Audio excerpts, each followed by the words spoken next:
नमस्कार। Indigenous television र आइटिभी नेपाल हेर्नुभएका सम्पूर्ण दर्शकहरूमा हार्दिक स्वागत तथा अभिवादन। म कुमार यात्रु। इन्डिजिनियस टेलिभिजन र आइटिभी नेपालबाट प्रसारण हुने निरन्तर बहस कार्यक्रममा आज पनि हामी आइपुगेका छौँ। यो कार्यक्रममा हामी जनताको सरोकारहरू र खास गरिकन समुदाय स्तरका विभिन्न आवाजहरू नागरिकका सरोकारहरूलाई प्रस्तुत गर्ने कार्यक्रम हो। यो कार्यक्रममा हामी जनतासँग सम्बन्धित जनतासँग सरोकार राख्ने विभिन्न कार्यक्रमहरू विभिन्न सरोकारहरूलाई प्रस्तुत गरेर नीति निर्माता तथा यसका योजना निर्माण गर्ने व्यक्तित्वहरू र त्यसका सरोकारवाला निकायहरूको ध्यानाकर्षण गर्ने हाम्रो प्रमुख उद्देश्य हो। यही क्रममा आज हामी बेलकोटगढी नगरपालिका नुवाकोट जिल्लाको बेलकोटगढी नगरपालिका वडा नम्बर 7 रातमाटेमा उपस्थित भइसकेका छौँ। यहाँ हामी रातमाटे भन्ने बित्तिकै एउटा राष्ट्रिय गौरवको परियोजना नेपाल सरकारको लगानी अमेरिकी सरकारको सहयोगमा सञ्चालित मिलेनियम च्यालेन्ज कर्पोरेसनको अनुदानबाट सञ्चालन हुने राष्ट्रिय गौरवको परियोजना विद्युत प्रसारण लाइन र विद्युत प्रसारण लाइनमा पनि यहाँ के अरे सब स्टेसन एकदम नेपालकै सबभन्दा ठुलो सब स्टेसन निर्माण हुने क्रममा छ र यो क्रममा यहाँका स्थानीय बासिन्दाहरूले जग्गा पनि प्रदान गरिसक्नु भएको छ। यही विषय र यही सरोकारको सन्दर्भमा आज हामी छलफल र बहस गर्नेछौँ। यो छलफल र बहसमा चाहिँ यहाँका जग्गा धनीहरू खास गरिकन यहाँका सरकारवालाहरूको आवाजहरू सुन्नेछौँ, जग्गा प्रदान गर्ने जग्गादाताहरूको कुराहरू सुन्नेछौँ र उहाँहरूको समस्या र उहाँको पुनर्स्थापनाको विषयमा पनि हामी केही सरोकारहरू उठाउनेछौँ। एमसिए नेपाल चाहिँ नेपाल सरकारको प्राथमिकता प्राप्त योजना सञ्चालन गर्ने एउटा योजना कार्यान्वयन गर्ने इकाइ हो र यसले चाहिँ नेपालकै सबैभन्दा ठुलो परियोजना सञ्चालन गरिरहेको छ र यसमा रातमाटे पनि एउटा चाहिँ प्रभावित क्षेत्र भएको छ र यही क्रममा यहाँका जग्गादाताहरूले जग्गा दिनुभएको छ। कति जग्गा दिनुभयो भन्ने कुरा पनि हामी अहिले छलफलमा कुरा गर्नेछौँ र यहाँ त्यो जग्गा दिए बापत चाहिँ अधिकांशले आफ्नो मुआब्जा क्षतिपूर्तिहरू पनि लिइसक्नु भएको छ। तर जग्गाको क्षतिपूर्ति तथा मुआब्जा लिइसकेपछि पनि उहाँहरूको पुनर्स्थापनाका कुराहरू, उहाँहरूको जीविकोपार्जनको कुराहरू र उहाँको भावी जीवनका सजिलो अप्ठ्यारोको पाटोमा पनि हामी कमै चर्चा हुने गरेको छ। आजको कार्यक्रममा यतातिर पनि हामी छलफल गर्नेछौँ। कुनै पनि विस्थापन र पुनर्स्थापना भन्ने बित्तिकै एकदम गरुङ्गो विषय हो। आफ्नो थातथलो, आफ्नो पिता पुर्खाले आर्जेको भूमि र त्यहाँ आफूले मानिआएको देवी देवता, पूजा, सांस्कृतिक चालचलन र समाज निर्माण गरेको समाजलाई छोडेर विस्थापित हुनु भनेको एउटा निकै गरुङ्गो विषय हो। यो विषयलाई पनि यहाँको रातमाटेका स्थानीय बासिन्दाहरूले बिहोर्नु भएको छ। यसका अनुभव पनि हामी आज लिनेछौँ। आजको कार्यक्रममा यही विषयमा केन्द्रित भएर छलफल गर्नको लागि आजको कार्यक्रममा अतिथिको रूपमा हुनुहुन्छ बेलकोटगढी नगरपालिकाका उपप्रमुख हुनुहुन्छ हामीसँग शिवप्रसाद दाहाल। कार्यक्रममा दाहालजी यहाँलाई कार्यक्रममा हार्दिक स्वागत गर्न चाहन्छु। यसै गरी आजको कार्यक्रममा हुनुहुन्छ वडा नम्बर 7 का वडाध्यक्ष हुनुहुन्छ भुवनेश्वर नेपाल। कार्यक्रममा यहाँलाई पनि हार्दिक स्वागत गर्न चाहन्छु। यसै गरी पूर्व वडाध्यक्ष हुनुहुन्छ हेमनिधि नेपाल, उहाँ वडा नम्बर 7 का पूर्व वडाध्यक्ष हुनुहुन्छ। कार्यक्रममा यहाँलाई पनि हार्दिक स्वागत गर्न चाहन्छु। यसै गरिकन स्थानीय विस्थापित परिवार अर्थात् प्रभावित परिवार भन्नुहोस्, स्थानीय बासिन्दाहरू भन्नुहोस्, अर्थात् स्थानीय जानकार व्यक्तित्वहरू भन्नुहोस्, यहाँहरू पनि उपस्थित हुनुभएको छ। सबैलाई कार्यक्रममा हार्दिक स्वागत गर्न चाहन्छु। मानिस आफैमा एउटा सामाजिक प्राणी हो। अघि पनि मैले चर्चा गरिसकेँ। समाजको निर्माण चाहिँ उसले लामो समयको अन्तर्क्रियापछि, अन्तर्घुलनपछि र त्यहाँको आफ्नो वासस्थानलाई निरन्तरता दिएपछि एउटा समाजको निर्माण हुन्छ र त्यो समाजलाई एक किसिमले उसले चाहिँ आफ्नो सभ्यता, आफ्नो संस्कृतिमा ढालेको हुन्छ। त्यस्तो समाजलाई छोड्नुपर्ने स्थिति पनि यहाँ सिर्जना भएको छ र यो सन्दर्भमा हामीले केही दिन अगाडि रातमाटेमा केही स्थानीय बासिन्दाहरूको पनि हामीले आवाज हाम्रो सहकर्मीले सङ्कलन गर्नुभएको थियो। त्यो आवाजलाई पनि यहाँ प्रस्तुत गर्न चाहन्छु। नेपाल सरकारको लगानी र अमेरिकी सरकारको मिलेनियम च्यालेन्ज कर्पोरेसन एमसिसी अनुदानबाट निर्माण हुने यो बेलकोटगढी नगरपालिका वडा नम्बर 7 स्थित विद्युत प्रसारण लाइनको प्रस्तावित रातमाटे सब स्टेसन निर्माण स्थल हो। रातमाटे सब स्टेसन निर्माणका लागि यहाँ जग्गा अधिग्रहणको कार्य सकिएको छ। जग्गा अधिग्रहणबाट यहाँ देखिएका जमिनहरू नेपाल सरकार अन्तर्गतको मिलेनियम च्यालेन्ज एकाउन्ट नेपाल विकास समिति एमसिए नेपालको स्वामित्वमा गएको छ। यहाँका जग्गाधनीहरूले सरकारले तोकेको दर रेटमा मुआब्जा तथा क्षतिपूर्ति बुझिसकेका छन्। केही घर परिवार यहाँबाट अन्यत्र बसाइसराई गरिसकेका छन् भने केही घर परिवारको पुनर्स्थापनामा समस्या परेको पाइन्छ। यो जमिनमा आयोजनाले छिट्टै सबस्टेसन निर्माण गर्ने तयारी गरेको छ। यसका लागि जग्गा खाली गरिदिन साबिकका जग्गाधनीहरूलाई आयोजनाले आग्रह गरिसकेको अवस्था छ। यही पृष्ठभूमिमा इन्डिजिनियस टेलिभिजन र आइटिभी नेपालले स्थलगत भ्रमण गरी स्थानीय प्रभावितहरूसँग कुराकानी गरेको थियो। अनि पछि यहाँ काम कुरो उनीहरूले सञ्चालन गरेर हामी पनि अब होला नि त भन्न थाल्यौँ। त्यति हामीले सोचेको पनि भएन। कति जति क्षतिपूर्ति आयो? कति रोपनी? अहिले हिँकै जग्गा कति पैसा जान्छ अहिले सर हो कि होइन? सरकारी मूल्याङ्कन गरिदियो। अनि कति रोपनी छ जग्गा हाम्रो थियो 10-11 रोपनी क्षेत्रबारी गरेर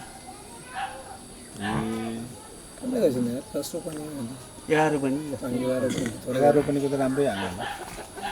के आउँ उनीहरूले यो अरू हामीले चाहिँ आनाको भएको कुरो क्या हामीले 10 लाखबाट यता 5 लाखबाट उता बिचमा आउँछ होला भनेर हामीले बुझाएको थियौँ कुरो है। अन्तको हावाबाट पनि आश्वासन हामीले त्यो गरेका थियौँ। पब्लिकलाई आश्वासन त्यो पाए उनीहरूले त्यो नापजात गर्ने बेलामा त्यस्तो गरे अनि हामीले बिगार्ने कुरो बिगार्ने। राज्यको हात पऱ्यो ल राज्य अब धनी भएपछि भएछ भनेको अनि अमेरिका हात पऱ्यो आखिर जग्गा चाहिँ यो त नेपाल सरकार हुँदै हुँदैन नि। हामी ठोक्कै दिन्छौँ नि है। नेपाल सरकार कसरी हुन्छ? धन हाल्ने एउटा नेपाल सरकार हुन्छ जग्गा हुँदैन नि। हाम्रो त बिगारै थाल्यो। अब किन बिग्रियो भनेदेखि हामीलाई यो पैसाले के पनि गरेन क्या आखिर। अन्त जानलाई के पनि नआउने भयो।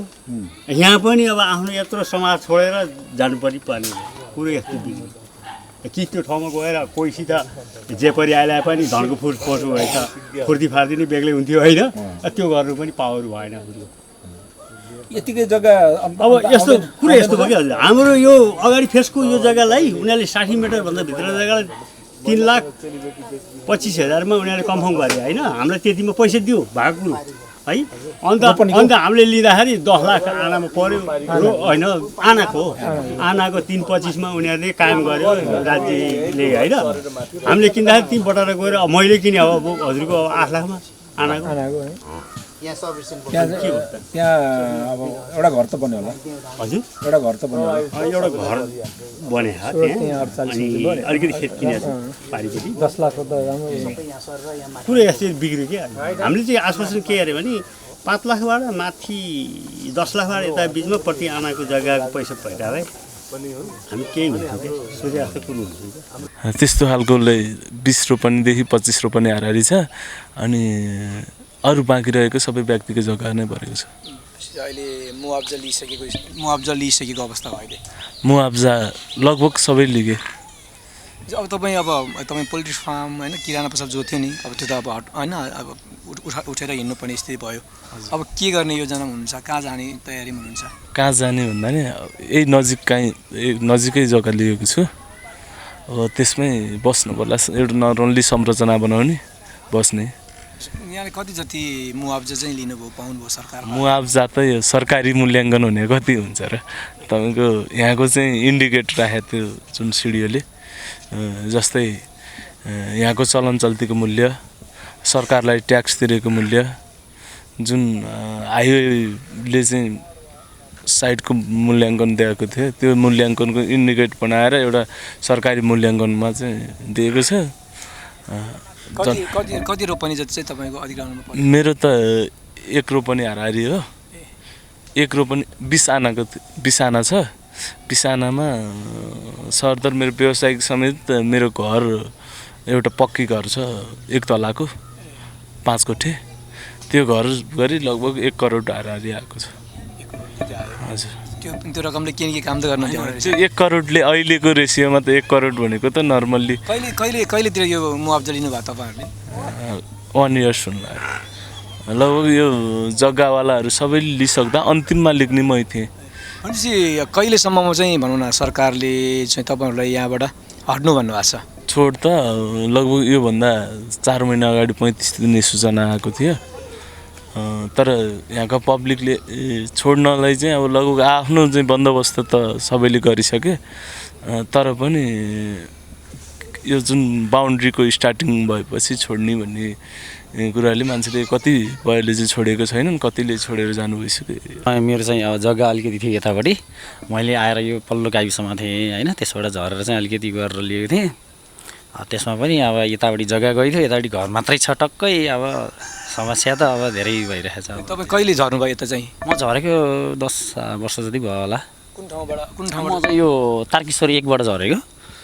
पहिला तारकेश्वरी 1मा थिएँ, त्यहाँबाट अब बच्चाहरू पढाउन भनेर यता झरियो। अब यताको जग्गाहरू नि अलिअलि भएको जग्गाहरू अब गइदियो। त्यही पनि अब म अब भनौँ न घर परिवारको अब आफ्नो आर्थिक अवस्थाको कारणले गर्दा विदेशतिर थिएँ, खाडी क्षेत्रतिर। त्यति हुँदाखेरि अब यहाँ यस्तो भएछ, अनि फेरि यहाँ आउनु पऱ्यो। कति यहाँको चाहिँ कति रोपनी अथवा आना कति गयो? यहाँ चाहिँ मेरो 3 रोपनी 9 आना थियो, त्यो चाहिँ गयो। त्यो जग्गा गएपछि अब त्यस्तै हो, अब दाजुभाइ बाँडफाँड यताउति गर्दाखेरि त्यो पैसा यताउता हिनामिना भयो जस्तै भयो होइन। अब घरमा घडेरी मात्रै छ, कता गएर बस्ने के गर्ने भन्ने कुरो अब समस्याहरू त्यस्तै हो। मुआवजा त राज्यबाट त हजुर राज्यले अब दिएको अनुसार अब सरकारी रेट अनुसार अब दिएको छ, पाइयो होइन, लियो। त्यसमा लेखाएन भन्न मिल्दैन।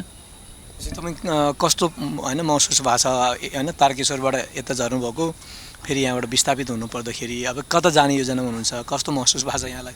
अब यहाँबाट जानुपर्दा त अब झन् अर्कै खालको अब धेरै अब दुखितै छु, किनभने अब यहाँ आएर भर्खर सेटिङ हुँदै थियो होइन। अब भर्खर सेटिङ हुँदै थियो, अब हुँदै अब 9-10 वर्ष अब चिनजान गर्नलाई, त्यति गर्दा पनि सबै यहाँको अब बासिन्दाहरू चिनिसक्यो होइन। चिन्न नपाउँदै फेरि अब जानुपर्ने भयो। नयाँ ठाउँमा जाँदाखेरि त अलिक समाज बनिसकेको थियो नि, समाज बनिसकेको थियो यहाँ है। अब बच्चाहरू पनि पढाइ लेखाइ सँगै साथीहरूसँग गर्दाखेरि अर्कै अनुभव हुन्थ्यो होला होइन। बच्चाहरूको लागि नि अब त्यस्तै हो। अब चाहिँ बच्चाहरूलाई कहाँ पढाउने अथवा तपाईँ कहाँ जाने ठ्याक्कै योजना बनिसकेको छ कि अथवा के छ? त्यो चाहिँ केही बनेको छैन अहिलेसम्म मेरो चाहिँ। अब खासै अब होइन, अब त्यस्तो अब अहिलेसम्म केही बनेको छैन। अब मेरो यही घरमा त्यतिकै बसिरहेको छु। अब अलिकति जग्गा लेखाएन भन्दा लिएछु लिन्छ, अब अलि परै गरेर लिएछु, तर त्यसले अब खासै अब त्यति फाइदा छैन। अब जो आफ्नो आएको जति आउनेसम्म चाहिँ अब त्यो पैसालाई चाहिँ अब मैले अब भनौँ न ऊ चाहिँ गरेन होइन, अब सदुपयोग चाहिँ गरेछु। त्यसलाई अब मासेर यताउति यस्तो गर्छु भन्ने निश्चित समयमा त तपाईँ छोड्नु परिहाल्छ। छोड्न त अब मेरो त अब जग्गा यसै छुट्टी नै छोड्नै पर्ने भन्नाले अलिअलि अब सबैले गर्दाखेरि गरिरहेको छु खेती अलिअलि। अब घर चाहिँ गएन, अब यतापट्टि गयो रोडभन्दा यता। अब यो पहिला घर चाहिँ बाँकी भयो? घर चाहिँ मेरो घरै मात्र बाँकी छ। अब समस्या चाहिँ त्यो छ। अब सबैभन्दा मेन समस्या भने अब घरैमा मात्रै बसेर अब त्यही हो हामी खेती किसानी मान्छेलाई। अब खेतीबाटै यसो अलिअलि हुने हो। अब घर मात्रै हुँदाखेरि खाना यताउति गर्नलाई पनि गाह्रै छ। तर एउटा दुःख लागेको चाहिँ के भने हुन त केही नदिए त केही लिन त पाउँदैन, केही लिन त केही घुमाउनै पर्छ। अब यहाँ बसेको यो भूगोलमा बसेको हामी इष्टमित्र दाजुभाइ हामीहरू भनौँ न, जस्तो हाम्रो तमाङ भाषामा रेमठेम भन्छ भने अरू जातिको चाहिँ परम्परा रीतिरिवाज कुलकुल्यान मर्दल मलामी जिम्दल जन्दी जो त्यो ठाउँमा हामी रहेर बसिरहेको थियौँ। सानो आर्थिकले पनि हामी यहीँ घुमेर बसिरहेको थियौँ भने एउटा कुरो यहाँ उठ्नुपर्ने जस्तै 10-15 घरले अलिक टाढो जानु पऱ्यो। जस्तै काठमाडौँ गएको छ, कोही चितवन गएको छ, कोही नुवाकोटै सरेको छ। यिनले त किन भन्दा यहाँको रीतिरिवाज सबैलाई छोडेर जानु पऱ्यो नि। एउटा दुःख लाग्दो त्यहाँ यो गाउँको कति जति चाहिँ जमिन अधिग्रहण भएको छ र कति घर परिवार चाहिँ विस्थापित हुनु परेको छ? विस्थापित चाहिँ धुर गर्नै पर्दा चाहिँ 7 घरको हो है।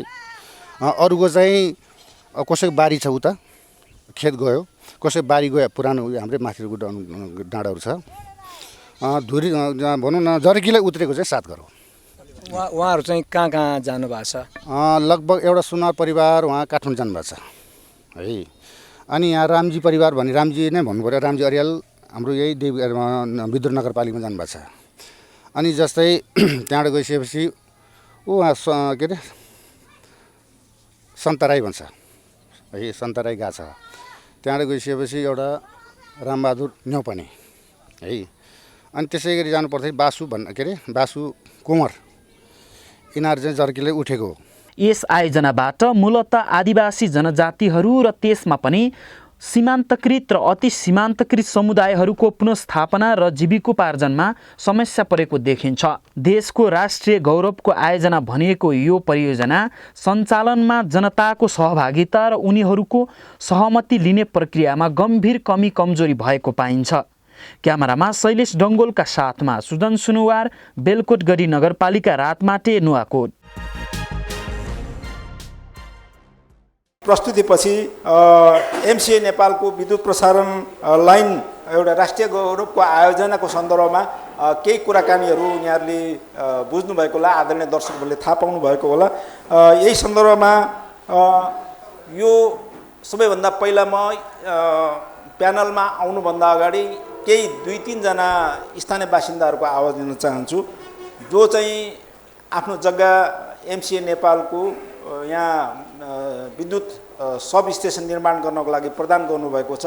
आफ्नो खुसीले होस् वा बेखुसीले होस्, उहाँहरूको अनुभवमा 2 जना, कम्तीमा पहिला 2 जनाको राख्दिन म अनुरोध गर्दछु, अनि त्यसपछि म फेरि अरू छलफललाई बढाउनेछु। पहिला म पब्लिकमा जान चाहन्छु। र दुःखको कुरो चाहिँ के छ भने हामी एउटा भूगोलमा अडिएर बसेको हाम्रो दाजुभाइ, इष्टमित्र, भान्जा भान्जी, दिदी बहिनी, भेनाजु, जुन सासु ससुरा भनौँ न, हाम्रो परिवार एक ठाउँमा मिलेर बसिरहेको थियो भने यसबाट चाहिँ हामी फुटेर अलि अलग्गै ठाउँमा जानु पर्दाखेरि यहाँ चाहिँ एउटा ठुलो दुःख छ, यसमा दुःख लागिरहेछ। अनि अर्को एउटा के छ, पहाडी भागमा जब पनि जस्तै यो आउँदाखेरि पहाडी भागमा आदिवासी जनजातिको जुन के अरे बसोबास छ, त्यही ठाउँबाट लाइन लिएर आएको कारणमा अलिकति आपत्ति छ, केही दुःख लागेको छ मलाई त्यसमा। दुःख सुख गरेर जे जस्तो भए पनि आदिवासी जनजातिहरू हामी प्रायः त पाहाडमै बस्छौँ, त्यहाँबाट पनि अलिकति त्यहाँ पनि अलिकति केही अलिक भिन्नता हिसाबले हेरे हो कि अथवा आदिवासी जनजातिकै ठाउँबाटै ल्याउनु पर्छ भन्ने मात्रै हो कि अथवा त्यहाँ केही भूगोलहरू मिलाउँदा त्यसै गएको हो, त्यो कुरो अलिक बुझिरहेको छैन। त्यसमा पनि अलिक बुझ्नु चाहिरहेको थिएँ।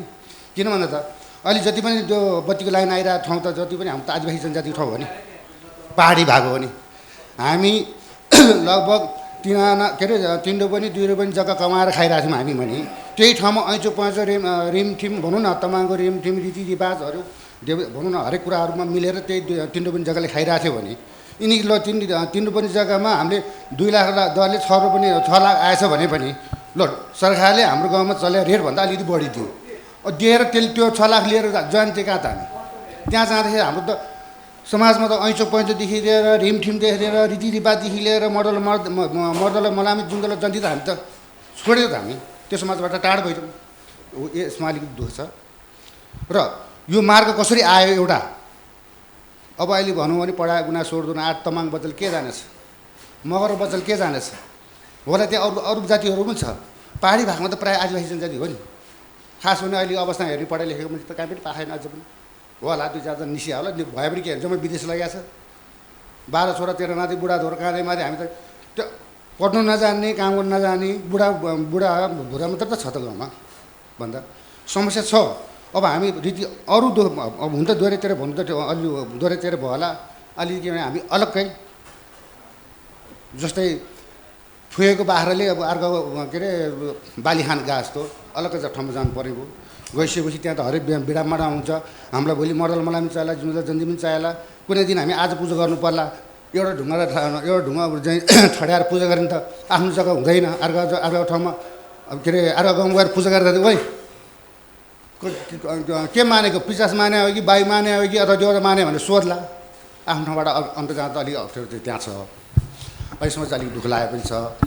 अनि अर्को कुरो,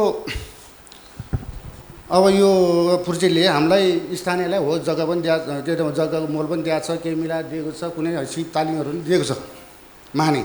अझ त्यहाँमा चाहिँ अझ मलाई त के लाग्छ भने जे जति हामी यहाँ भएका जुन दाजुभाइ दिदीबहिनी इष्टमित्रहरूले, अब त्यहाँ त जनशक्ति चाहिन्छ नि, तर त्यहाँ हो काम त टेन्डर हुन्छ, तर त्यसलाई त जनशक्ति चाहिएला नि। तर त्यहाँको जनशक्ति तयारीको लागि अझ हामीलाई केही तालिमहरू दिएर, जस्तै हामी गाह्रो लाउने होला, ढुङ्गा गाह्रो, इँटा गाह्रो अथवा पिलर उठाउनु पर्ला।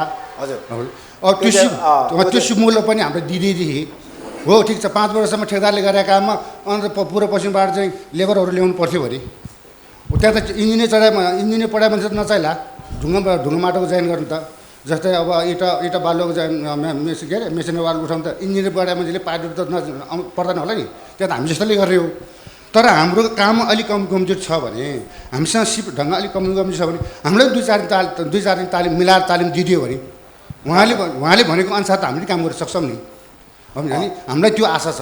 हो आजभन्दा भोलिभन्दा हामी हिँड्यौँ, छोड्यौँ हामीले, तैपनि अब यो 5 वर्ष कार्यकालमा हामीले केही दुःख गरेर परिश्रम गरेर अब हरिजी तपाईँ अब विस्थापित त प्रभावित त हुँदै हो। अब पुनर्स्थापना चाहिँ कहाँ गरेर हुँदैछ कि तपाईँको बाँकी जग्गामा नै चलाउनुहुन्छ, के गर्नुहुन्छ? अब मैले भन्नुपर्दाखेरि मेरो व्यक्तिगत कुराले पनि हुँदैन होला जहाँसम्म लाग्छ मलाई। आज कतिपय त हामी गाउँ छोडेर हिँडेका छौँ है, कतिपय गाउँमा छौँ जस्तो खेत गयो बारी छ है, कतिपय त खेत पनि छैन बारी पनि छैन, छोडेर हामी अलग्गै हिँडेको पनि हो, हिँडिराखेको अवस्था छ। जस्तै खोलापारी बनाएको छौँ हामी घर, जस्तै हामी सदरमुकाममा गएको छौँ, कोही काठमाडौँ गएको छ। कमसेकम तिनलाई त मर्ग छ त, मर्दलाई मलामले जुनलाई जन्ती उनीहरूलाई त गाह्रो छ। आज बुझ्नको लागि यहाँ भए त केही भनौँ न समाजमा ऐँचो पैँचो मिल्छ, तिनीहरू त ऐँचो पैँचो नै मिल्दैन अब त भन्दा यहाँ पीडा छ। हस् हस्, धेरै धेरै धन्यवाद छ यहाँ तपाईँलाई विचारको लागि। यहाँ अर्को साथीले भन्नुभएको छ जग्गा विस्थापित र प्रभावितको कार्यक्रमको बहस भइरहँदा हामीले बोल्नै पर्ने कुरा, हामी त यस नेपालको गौरवको आयोजनामा जग्गा दिने जग्गादाता र विस्थापितको हैसियतले म बोल्दैछु। र सम्पूर्ण हाम्रा विस्थापित र प्रभावित साथीहरूको एउटै माग छ, सम्पूर्णले सक्ने रोजगारी नै पाउनै पर्छ। यो सम्पूर्ण विस्थापित र प्रभावितको आवाज हो र मेरो पनि आवाज त्यही नै हो। र नेपाल सरकारले ल्याएको गौरवको आयोजना आउनुपर्छ। गौरवको आयोजना आउँदै गर्दा देशलाई कतिको फाइदा हुन्छ भन्ने कुराहरू पनि सरकारले सोच्नुपर्ने हुन्छ। सबैमा यसको विरोध छ, एमसिसी नेपालमा आयो भन्ने कुरा मेरो पनि अझै विरोध छ। तर देशलाई फाइदा हुने काममा सम्पूर्ण सरकारमा बस्ने पदाधिकारीहरूले पनि सोच्नै पर्ने हुन्छ, देशलाई फाइदा छ कि घाटा। तर सम्पूर्णको विरोधको बावजुद पनि हाम्रा साथीहरूले, हाम्रा प्रतिनिधिहरूले संसदबाट नै यो आयोजना पास गर्नुभयो।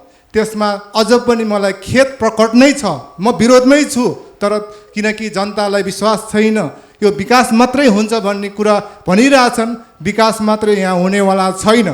र सम्पूर्णलाई यसमा विश्वास छैन कि नेपाल हजुर आफ्नो अधीनमा। श्यामजी, तपाईँलाई अब त्यो पछिको रोजगारीको माग गर्ने कुराहरू अहिले प्यानलमा पनि भन्नु होला, अरू साथीहरू पनि भन्नु होला होइन। तपाईँलाई जग्गा लिँदाखेरिको प्रक्रियाको बारेमा एमसिए नेपालका प्रतिनिधिहरूले जग्गा प्रदान गर्दाखेरि कुन प्रक्रियाले माग गर्नुभयो, त्यो अलिकति प्रोसेस भनिदिनुहोस् न। अब जग्गाको सहमति पहिला लियो कि उहाँहरूले आएर जग्गा एकैचोटि अधिग्रहणको सूचना निकाल्नु भयो कि के गर्नुभयो भन्ने? अब सहमतिको कुरा गर्दा म त्यस टाइममा म पनि विदेशमा थिएँ। अब सबै टिभी च्यानलबाट नै मैले थाहा पाएको हुँ।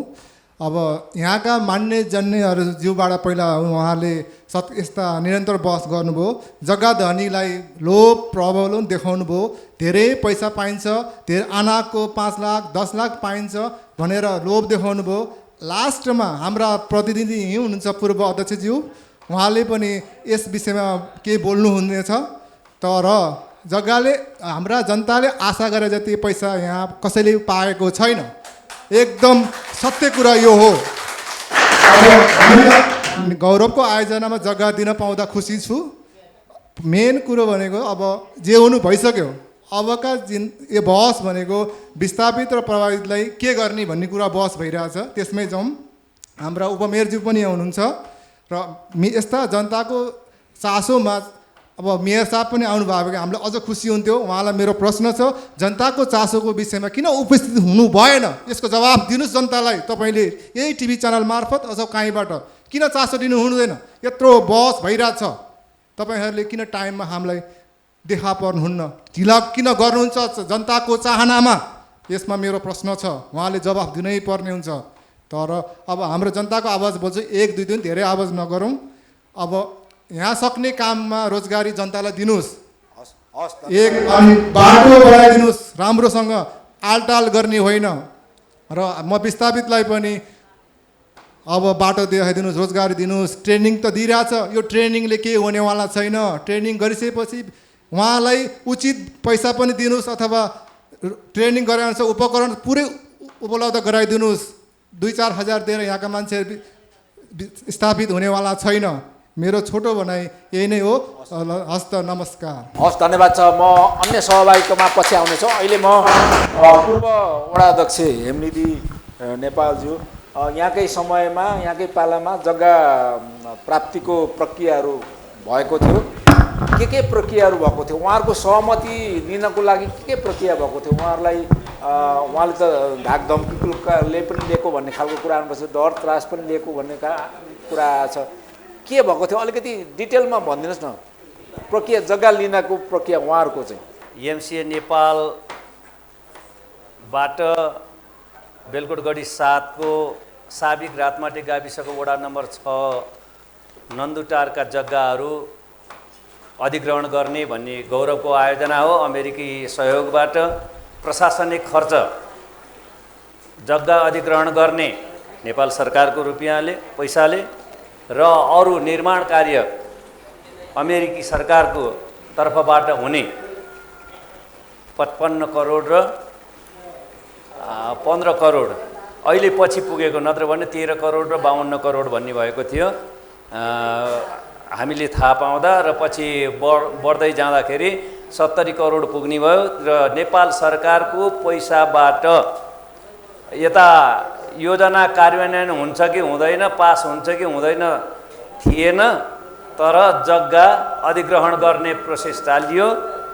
सम्बन्धित विज्ञहरू, माटो विज्ञ, बाली विज्ञ,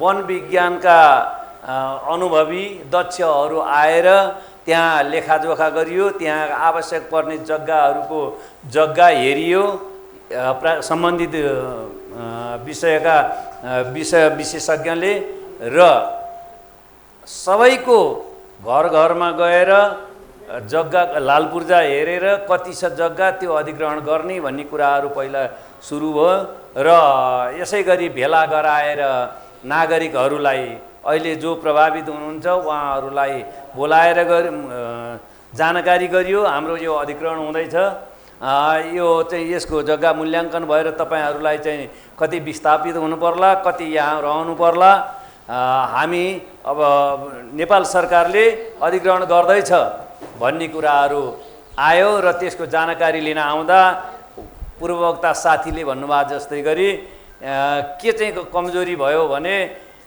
त्यहाँ सर्वे गर्न आउने प्राविधिक साथीहरूले चाहिँ नि हामी सिधा साधा नागरिकहरूमा चाहिँ तपाईँहरूले त भनेको जति जग्गा पैसा पाउनुहुन्छ नि, तपाईँहरूको जग्गा त जति भने नि मूल्य जान्छ, फिर मान्नै पर्दैन, भने जति पाउनुहुन्छ भनेर भन्ने झुट्टो आश्वासन उहाँहरूले दिएर आफ्ना डाटा कलेक्सन गर्नको निमित्त गर्नुभएछ।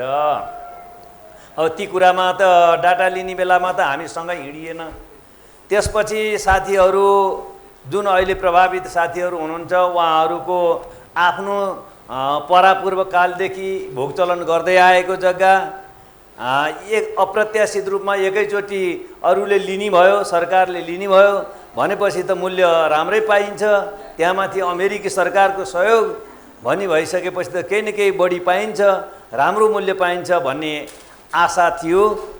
तर के भने नेपाल सरकारले अधिग्रहण गर्ने भएको हुनाले नेपाल सरकारको नियमअनुसार नै मूल्याङ्कन कमिटी गठन गरेर प्रभावित मध्येहरूबाट दुईजना साथीहरूलाई समेत राखेर म पनि वडाध्यक्षको हैसियतले प्रतिनिधि बनेर मूल्याङ्कन कमिटी अब सिडिओ साहबको अध्यक्षतामा हुने हुनाले त्यहाँ गइयो। पटक पटक छलफलहरू गरेर धेरै कुराहरू धेरै पटक छलफल भयो। ती छलफलमा मैले अवज्ञा गरेँ। यसको अर्थ के भने मैले जग्गाको मूल्याङ्कन पुगेन, त्यसकारणले म यसमा सहभागी हुन सक्दिनँ भनेर 3टा मिटिङसम्म मैले राज्यबाट गरिएको मूल्याङ्कनको विरोध गरेँ र मैले सहभागी बनिनँ। त्यसपछि अब सबैतिरबाट आयो र प्रभावित साथीहरू, अलिक उच्च ओहदामा बसेको साथीहरू पनि हुनुहुन्थ्यो, प्रभावितै साथीहरू। एकजना चाहिँ प्रतिनिधि साथीले चाहिँ के भनिदिनु भयो भने अब साथीहरूलाई त जग्गाएरै छ, म त अब योभन्दा घटेर भने पनि जग्गाको मूल्य लिन्छु, अब यहाँबाट अरू कुरा चाहिँ दाबी नगर्ने भनेर भन्ने किसिमको आवाज आयो। आएपछि प्रशासनलाई टेवा पुग्यो, सजिलो भयो, मूल्याङ्कन गर्नको निमित्त सजिलो भयो। अनिखेरि त अब यस्तो भएन भनेर भन्ने भएपछि मलाई पनि त्यस्तै गरी सबैतिरबाट दबाब आएर हाम्रो नगर प्रमुख हुनुहुन्थ्यो त्यो बेला तत्कालीन नगर प्रमुखले पनि अब पुगेको छ गौरवको आयोजना हाम्रो सरकारले चाहिँ सुरु गर्न लागेको, त्यस कारणले चाहिँ यसलाई चाहिँ बाधा अड्चन ल्याउनु हुँदैन, अब यो मूल्य पुगेको छ भनेर भन्ने किसिमको मलाई पनि प्रेसरै भइसकेपछि अन्तिममा हामीले बुढी गण्डकीको, काली गण्डकीको र त्यही बुटवलमा पनि यो सब स्टेसन बनाएको र तनहुँको जग्गाहरू अधिग्रहण गर्दाखेरि दिएको मूल्य कुन सिस्टमबाट दिएको रहेछ, के सुविधा दिएको रहेछ भन्ने कुराहरू हेरेका थियौँ, गएका थियौँ हामी डुल्नको निमित्त। सबैभन्दा चाहिँ हाम्रो विस्थापित साथीहरू, विस्थापित भइकन पनि थोरै जग्गा भएका 2 रोपनी 5 रोपनी मात्रै जग्गा भएको, त्योभन्दा बाहिर अरू केही पनि नभएका त्यस्ता साथीहरूको निमित्त चाहिँ बुढी गण्डकी आयोजनाले चाहिँ के गरेको रहेछ भने प्रतिशतको आधारमा 10 रोपनी जग्गा हुनेलाई 5% थप गरेर दिने, 5 रोपनी जग्गा हुनेलाई चाहिँ नि 5 रोपनी मात्रै भएको विस्थापितलाई चाहिँ नि 15% चाहिँ प्रतिशत चाहिँ थपेर दिने प्रावधान रहेछ। त्यो कुराहरू के भने एडमिनिस्ट्रेसन भइसकेपछि जनताको कहाँ हो भन्दा सरकारी तवरबाट कसरी बताउन सकिन्छ भन्ने उद्देश्य हुँदो रहेछ के अरे। त्यस कारणले त्यो कुराहरू राखिएन। अनि मैले चाहिँ प्रस्ताव राखेँ बुढी गण्डकीमा लगेर गएर तपाईँहरूले हामीलाई देखाउनु भएको थियो, त्यहाँ दिएको सुविधा चाहिँ किन दिइएन त भनेर भन्ने कुराहरू भइसकेपछि पछि सिडिओ साहबले त्यसो भए त दिउँ है, उहाँ दिएको भए त भनेर भन्नुभयो। तर तैपनि कस्नु भयो, उहाँ 10 रोपनी म्याक्सिमम 10 रोपनीलाई चाहिँ 5%, 5 रोपनी भएकोलाई चाहिँ नि 15% थियो भने हामी कहाँ चाहिँ 5 रोपनी हुनेलाई चाहिँ 15% के अरे 5% र 3 रोपनी हुनेलाई चाहिँ 15% भनेर चाहिँ 10% भनेर चाहिँ घटाइयो प्रतिशत चाहिँ र भुक्तानी गर्ने भइयो। र अब त्यो अनुसारको के भने तत्कालीन समयमा मैले साथीहरूलाई के कस्तो लाग्छ, मैले मेरो आफ्नो ब्रह्मले हेर्दा मूल्याङ्कनको आधारमा सडकबाट एरियाका जुन अहिले हाम्रो ग्रामीण सडक छ त्यो सडक एरियाको जग्गाको चाहिँ चलन चल्तीको भाउभन्दा धेरै कम भएको छ। त्यहाँका साथीहरू कति पाउनुभएको छ चलन चल्ती सडकको सँग छोकले? हजुर 3,25,000 पाएको, जो कि 5 लाख रुपियाँ चलिसकेको थियो त्यो बेलामा पनि, र 3,25,000 मात्रै पाएको छ सडक एरियाका। भित्रकोलाई चाहिँ नि के भने मैले अन्यथा नसोचियोस्, मलाई चाहिँ के भने भित्रको जग्गा, भित्रपट्टिको जग्गा चाहिँ 2,60,000 के अरे 2,52,000, 2,10,000 र 1,60,000 आनाको परेको छ। ती जग्गाहरू चाहिँ किनभने बेच्नै नपर्नेलाई बेच्नु पर्दा त गाह्रो नै भइहाल्छ परम्परागत रूपबाट खेती गरेर बसिरहेकोलाई। तर के भने जुन भित्रपट्टिका जग्गाहरू छन् त्यसलाई चाहिँ मैले गल्ती गरेको छैन भनेदेखि मूल्याङ्कन अहिलेको चलन चल्ती होइन, अब 2-5 वर्ष पछिसम्मको मूल्याङ्कन चाहिँ पर्छ भन्ने चाहिँ लागेको छ। तर धन्यवाद। म अरू विषयमा पछि आउनेछु, अहिले यति नै गरौँ के 2 मिनट के भने त्यति गरिसकियो र अब के भयो भन्दा 397 रोपनी जग्गा यहाँ अधिग्रहण गरिएको छ। 397 रोपनीमा जग्गामा यो 4 थरीको चाहिँ मूल्याङ्कन गरेर चाहिँ वितरण गरियो। अब मैले बुझेसम्म म वडाध्यक्षबाट छुटिसकेपछि पनि के भने दर्ता नाम जोताएको अस्थायी निस्सा भएका तर लाल पूर्जा नभएका साथीहरू बाँकी रहनुहुन्थ्यो। उहाँहरूको निमित्त चाहिँ 65% भन्दा नेपाल सरकारले दिने चलन थिएन। त्यो 65%ले हुँदैन, किनभने करवालाले जग्गा दिनु परेको छ, अहिले दर्ता भएको पनि छैन, ती विस्थापित पनि छन्, तिनीहरूको निमित्त चाहिँ त्यो प्रतिशतले हुँदैन भनेर भन्ने हामीले आग्रह गऱ्यौँ। सिडिओ कार्यालयबाट त्यही मिटिङ पास गरेर त्यसलाई बढाएर दर्ताको व्यवस्था गर्नुपर्छ भन्दाखेरि अब अहिले दर्ताको व्यवस्था अहिले हुँदैन भनेर बढाएर 90% चाहिँ दिने भएर ती साथीहरूको पनि 90% भुक्तानी भएको छ। 90% को दरले चाहिँ भुक्तानी भर्खरै भएको छ। र अब एक मात्र परिवार, एउटा परिवार छ, त्यो चाहिँ पारिवारिक खिचलोले र मुद्दा चलेको हुनाले नभएको र यसरी गरिएको छ। वडाध्यक्ष भुवनेश्वर नेपाल हुनुहुन्छ, तपाईँको वडामा यसरी मुआब्जा बुझ्ने अथवा क्षतिपूर्ति बुझ्ने कतिजना हुनुहुन्छ? अब कतिजना विस्थापित भइसक्यो? अब तपाईँको वडाको त अब नेसनल डाटा अनुसार कति 39-40 घर होला होइन विस्थापित हुने। अब ती विस्थापित हुँदाखेरि त वडा नै अब खाली हुने हो कि के छ स्थिति अब तपाईँलाई प्लिज? लगभग मलाई 39-40 त्यस्तै भन्ने छ। हजुर 39 घर 39 परिवार हो। 42 घर चाहिँ नि घर परेका चाहिँ 42 घर। यसको बारेमा चाहिँ म त्यसैमा परेको हुनाले मलाई के थाहा थियो भने सबै किसिमका जनजातिहरू परेको छ। राईहरू पर्नुभएको छ विस्थापितमा, ब्राह्मणहरू पर्नुभएको छ, छेत्री पर्नुभएको छ, तामाङहरू पर्नुभएको छ होइन। त्यस कारणले दलित पनि पर्नुभएको छ।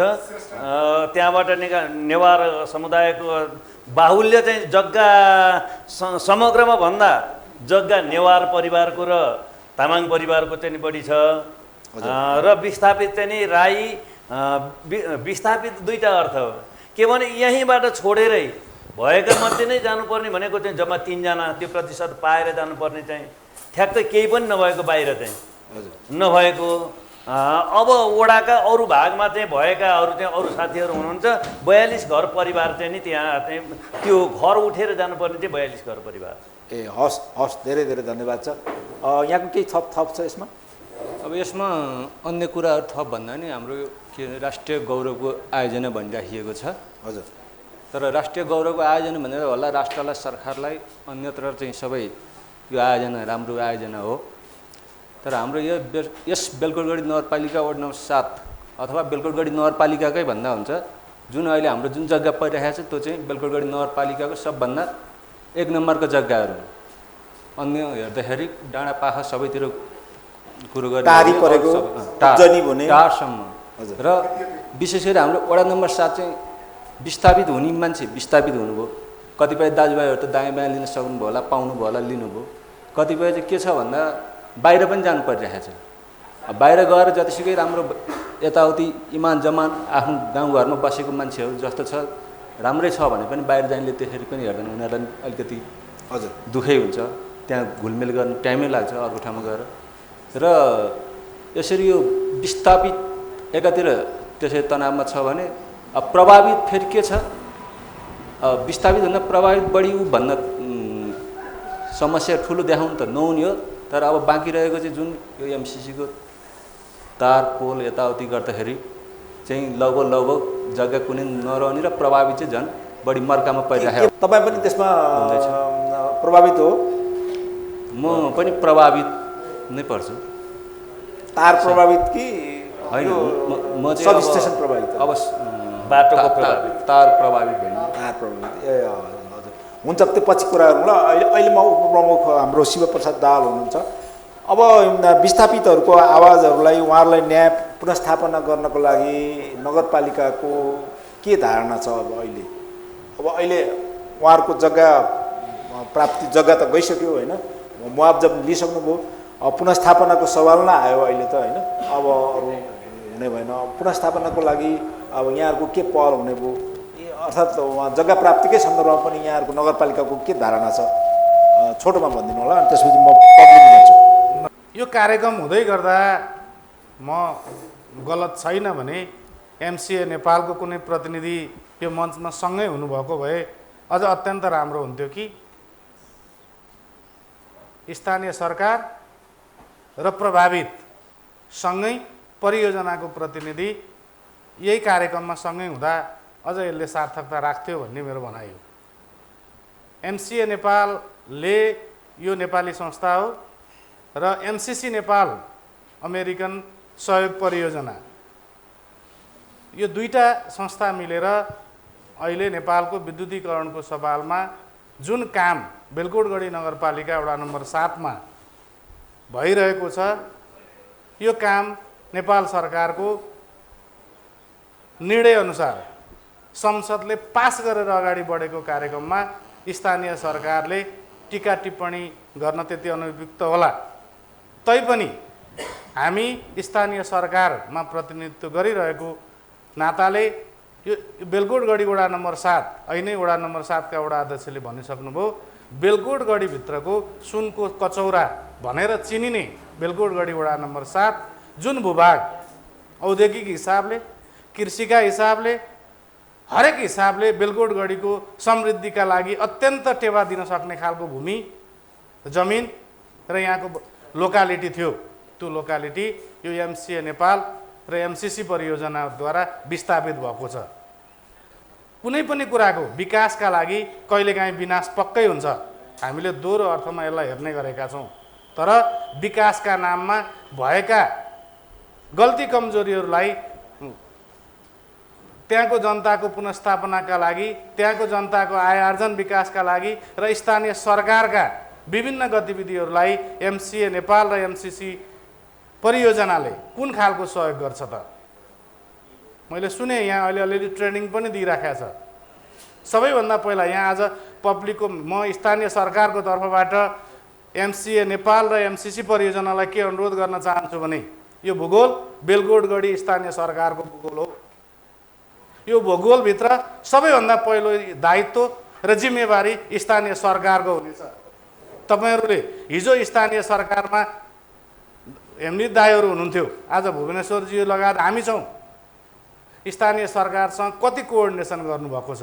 यस्ता परियोजनाहरू देशभरि धेरै प्रकारका परियोजनाहरू सञ्चालित छन्। त्यो परियोजना सञ्चालित हुँदै गर्दा त्यो स्थानीय लेभलको बाटो, खानेपानी, स्वास्थ्य, शिक्षा यो क्षेत्रमा कहाँ कुन हिसाबले यो परियोजनाले लगानी गरिरहेको छ त? म बेलकोटगढीको स्थानीय सरकारको तर्फबाट के अनुरोध गर्न चाहन्छु भने यो एमसिए नेपाल र एमसिसी परियोजनाले बेलकोटगढीको कम्तीमा एउटा वा दुईटा पक्की मोटर बाटो बनाउने हिम्मत गर्ने कि नगर्ने? यो परियोजनाले बेलकोटगढीभित्र रहेका सरकारी स्कुलहरूलाई गर्नुपर्ने आवश्यक सहयोग गर्ने कि नगर्ने? यो हाम्रो यो गर्नुपर्ने दायित्व र स्वास्थ्यको क्षेत्रमा यसबाट प्रभावित या मेन प्रभावित बेलकोटगढी 7 भयो।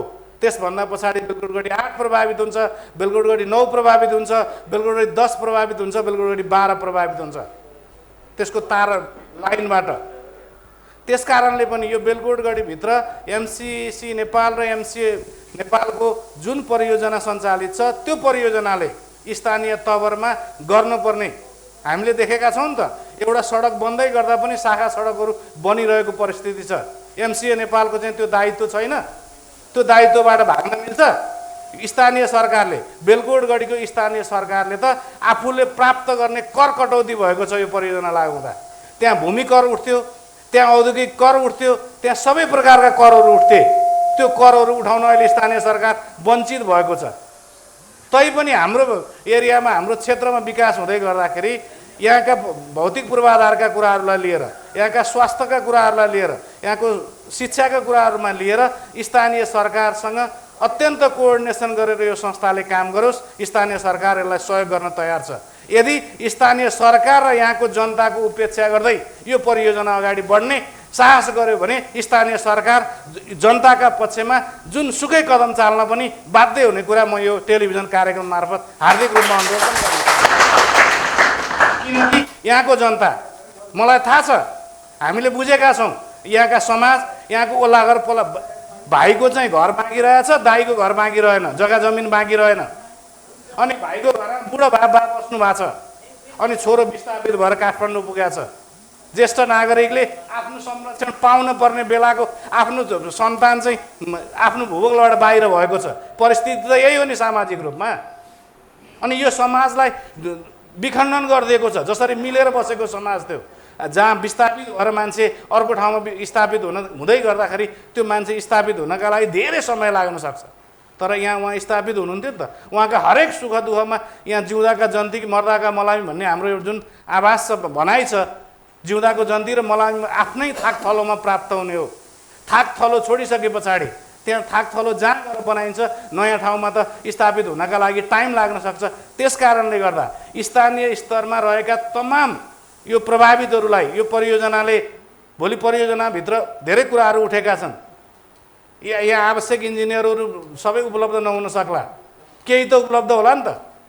आवश्यक दक्ष जनशक्तिहरू सबै उपलब्ध नहुन सक्ला, केही दक्ष जनशक्तिहरूलाई काम दिने र जो अध्यक्ष जनशक्ति हुनुहुन्छ, जसले ज्याला मजदुरी गर्नुहुन्छ, उहाँहरूलाई कम्तीमा 15 दिन 20 दिन 1 महिना 2 महिना 3 महिनाको ट्रेनिङ दिएर यो परियोजनामा काम लगाउँदाखेरि कम्तीमा यहाँको प्रभावित जनसमुदायलाई त्यसले राहत प्रदान गर्छ। त्यतातिर यो एमसिए नेपाल र एमसिसी परियोजना जाओस् भन्ने कामनासहित यो परियोजनाले हामीले भनेको जस्तै गरी स्थानीय तवरमा रहेका समस्याहरूलाई समाधान गर्दै अगाडि बढ्यो भने यो संस्थाको यो परियोजनाको साथमा बेलकोटगढीको स्थानीय सरकार रहन्छ। यदि बेलकोटगढी जनताको पक्षमा यो परियोजना गएन भने बेलकोटगढी जनताको जे इच्छा हो त्यो इच्छा बमोजिम स्थानीय सरकार चल्ने कुरामा म हार्दिक रूपमा अनुरोध गर्न चाहन्छु। यहाँले एकदम महत्त्वपूर्ण एउटा प्रसङ्ग उठाउनु भएको छ। एमसिए नेपालको प्रतिनिधि यहाँ बोलाउनु पर्थ्यो भन्ने खालको कुरा गर्नुभएको छ। यो एकदम जायज कुरा हो।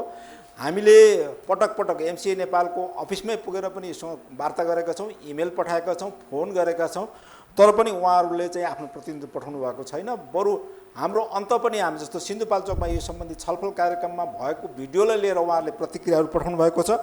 उहाँहरूले पूर्वाग्रह भयो, जनतालाई उकास्यो, जनता भड्कायो भन्ने आरोपहरू पनि लगाउनु भएको छ। तर हामी जनताको अभिव्यक्ति स्वतन्त्रता, जनताले बोल्ने अधिकार, लोकतन्त्रमा जनताले बोल्न पाउनुहुन्छ, त्यो कुरालाई सम्मान गर्दै जनताको आवाज हामी मिडियामा प्रस्तुत गर्छौँ भनेर भनेका छौँ। यो कार्यक्रम मार्फत पनि उहाँहरूलाई यो जानकारी दिलाउन चाहन्छु। र जनताको सरोकारहरूमा हामी अभिव्यक्ति स्वतन्त्रता, जनताले बोल्न पाउने अधिकारमा हामी जहिले पनि वकालत गर्नेछौँ।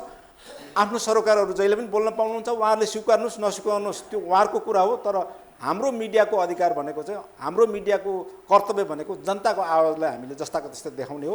यो काम हामी गर्छौँ। यो कुरा पनि मैले यहाँहरूलाई प्रस्तुत गरेँ। अब यहाँ केही सन्दर्भहरू उठेको छ र यहाँ आफ्नो जग्गा एमसिए नेपाललाई दिँदाखेरिको अवस्थाको अनुभवहरूको बारेमा पनि केही लिइराखिसक्नु भएको छ र त्यसको अनुभवहरू बारेमा थप केही भनाइहरू लिउँ अनि त्यसपछि हामी प्यानलमा आउनेछौँ। अहिले म पब्लिकमा जाउँ। हजुर प्लिज। यो एमसिसी विशेषको कुरा मैले भन्दाखेरि चाहिँ भर्खर उमेर पनि 70 वर्ष लागिरहेछ, 69। हजुर अलि बोल्नुमा तलमाथि पर्ला, त्यसमा माफ राख्नु होला। त मेरो यो समाज भने चाहिँ सबैजना लाटै लाटा छन्। लाटो भने मतलब चाहिँ नबुझ्या पनि छन्। करिब करिब 80-85% चाहिँ नबुझ्ने खालका छन्। उहाँहरूले नि 1-2% राख्नुहुन्छ होला। सुरुमा एमसिसी सुरु हुँदाखेरि यहाँ मूल्याङ्कन कस्तो थियो भनेदेखि तपाईँको 10 लाखदेखि 7 लाखदेखि 10 लाख पाउँछ। तिमीहरूले जग्गा नापी गऱ्यो तपाईँहरूको रुखको पैसा पाउँछ, जग्गा जमिनको पैसा पाउँछ, बोट बिरुवा हरेक चिजको पैसा पाउँछ भन्नुभयो। र पैसा पनि 6-7 लाख रुपियाँ दाम आउँछ भन्ने मख पऱ्यो। त्यो बिचमा नदिने भन्ने समाज पनि भइहाल्यो। किन दिइसकेपछि सिद्धिहाल्यो, सिद्धिएपछि रिचो भइहाल्यो। गरेर यति आउँछ भनेर बस्दै अनि कसैले भन्यो अलिकति धाकधम्कीको कुरो पनि आएको छ। जग्गा यति दिएन भने पास भइसकेपछि प्रशासन लगाएर नापी ल्याएर गोली ठोकेर पास गरिन्छ राज्यले भन्ने समाज पनि यहीँ छ। अहिले पछि चाहिँ जग्गा दिइसकेपछि के भयो भने अब सडकले चाहिँ मूल्याङ्कन पुग्दैन हामीलाई 325 350 भन्ने। भित्रको जग्गा चाहिँ घटाएर लिने मूल्याङ्कन अघि नै हाम्रो भुबु अध्यक्षले मरिरहेछ नि। यो समाज जनताले एउटा चाराना घरि लिने हो सडकमा मिल्छ? यो लिने भने एमसिसी लिने भने त एउटै समुद्रमा सडकदेखि भित्र सबै नभइकन काम चलेन। त्यो त एउटै मूल्याङ्कनमा लिनुपर्ने। बाहिर किन भयो, भित्र किन भयो? एक रुपियाँ ल्याऊ, यो ठिक हो? यो त सबै अब कति 300 कति रुपियाँ 95 कति रुपियाँ आयो। त्यो जग्गा चाहिँ त्यो सडकको लाइनमा मात्रै जग्गा ल्याऊ। त्यो नभएको एउटै कमान्ड छेक्नेपछि एउटै मूल्याङ्कन हुनुपर्छ। त्यो किन भयो? मलाई चित्त दुख्या यहाँनिर छ। यो विषयवस्तु कसरी जानुपर्छ? अहिले हजुरहरूले तालिम दिनुभएको छ। यो तालिम विषयवस्तु म 69 वर्ष भएँ, मलाई तालिम दिइबस्छु के काम छ? हो त्यो बिचमा मेरो छोराछोरी नाति छ भने त्यसले पाएँ कुरो त्यो नि गर्ने नगर्ने। यहाँको मान्छेले तालिम लिएर घाँस काट्नु बित्या हुन्छ, सोसल जानु बित्या होला, सही टाइम पासतिर तासतिर लाग्ला, सही हटीतिर तान्नुतिर लाग्ला, तालिम मात्रै लाग्दैन सर। तर तालिम चाहिँ फोकडी खर्च मात्रै सोचेको ध्यान दिएर गर्ने मान्छे पनि छैन। सैकडा 1-2 जना मात्रै छ। यो 2060 बिरालो मलाई मन परेको सजेसन यसैमा टुङ्ग्याउँछु है म। हस् हस् हस् धन्यवाद, धेरै धेरै धन्यवाद छ। उहाँ बहिनीले हात उठाउनु भएको छ।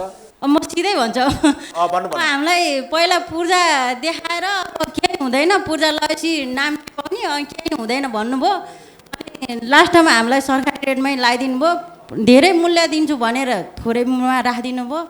त्यो नि हामीलाई दुःखको ऊ छ। र अनि अब विस्थापित भएर हामी धेरै टाढा नि गइयो, त्यो पनि धेरै दुःख छ। कहाँ जानुभयो? म बटार। बटार जानुभयो? हजुर, बटार गइयो। अब जानेर नि गयो, नजानेर गइयो। अब हामीले चाहिँ अब निर्वाह गरेर खान चाहिँ अलिक दुःख गाह्रै पर्छ कि जस्तो नि लाग्छ मलाई त। अब यसो केही सपोर्टहरू पाउँछ कि भन्ने आश पनि छ।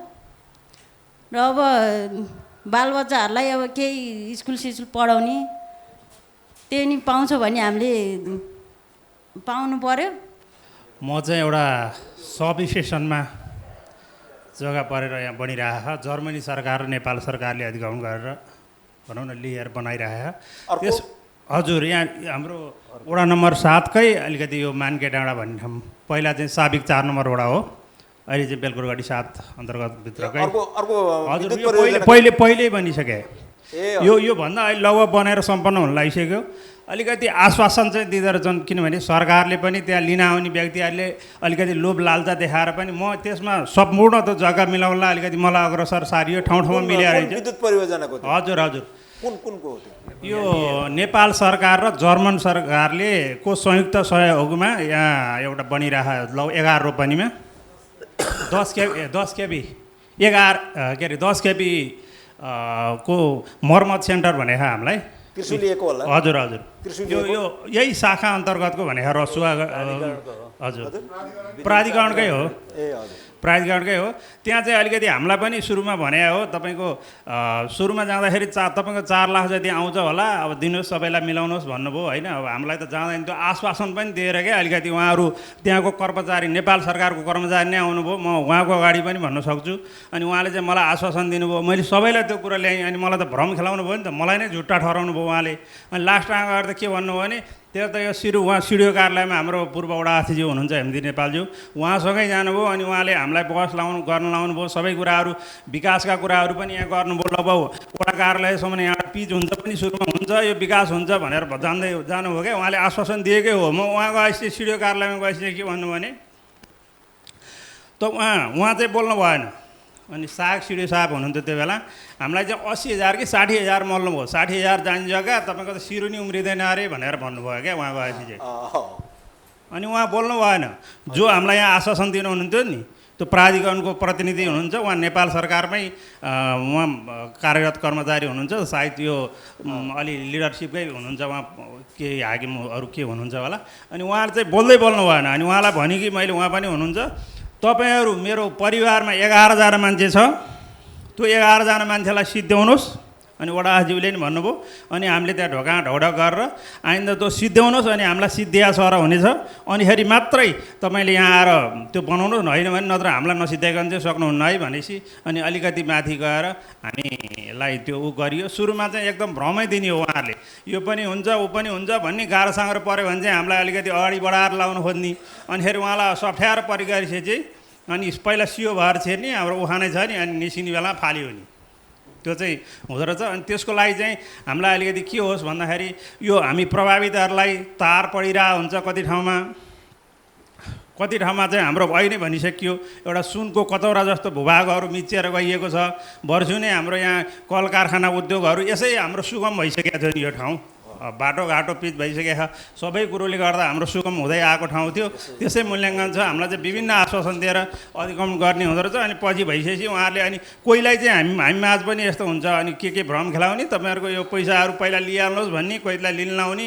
अनिखेरि हुँदै जाँदाखेरि अनि अर्कालाई पनि के हो म मात्रै फस्ने हो कि भन्ने जस्तो अलिकति अनुभूति हुँदो रहेछ। अनि त्यो विभिन्न भ्रम खेलाएरै हो। अनि हाम्रो यो हामी प्रभावितहरूलाई चाहिँ विशेष भनौँ न जग्गादाताहरू अहिले पीडित हुनुहुन्छ, आफ्नो समाजमा घुलमिल भएर आफ्नो दाजुभाइसित छुट्ट भिन्न भएर अन्त जाने अवस्था भइरह। ती दाजुभाइहरूलाई केही सम्बोधन होस् र आफ्नो रोजीरोटीको लागि सिपमूलक उहाँहरूले जानेका कुराहरूलाई त्यहाँ रोजगारीमा प्राथमिकता दियोस्। बाटोघाटो त्यसै गरी बाटोघाटोमा सके सबै हाम्रो एउटाको लागि सबै बाटो ग्राभेल हुन्छ पिच सहित सबै होस्, नभए पनि नाली पिच एउटा भने नि बाटो होस् भन्ने मेरो ठुलो जोरदार माग हो। यो एमसिए नेपालको यो सब स्टेसन निर्माण र टावर विद्युत प्रसारण लाइनबाट प्रभावितहरू कतिजना हुनुहुन्छ? हात उठाइदिनुहोस् त एकता प्लिज। यता चाहिँ प्रभावित हुनु ल, तार प्रभावितको कुरा गर्नु। अहिले प्रभावितहरूको अब पछाडि 2 जनासम्मको आवाज नि भन्नु। त्यसपछि यहाँ पहिला आउँदाखेरि चाहिँ उहाँले हरिदाईले भन्नुभएको जस्तै धेरै लोभ र लालच देखायो। 8 देखि 10 सम्म दिने, 7 दिने भनेर लोभ देखायो।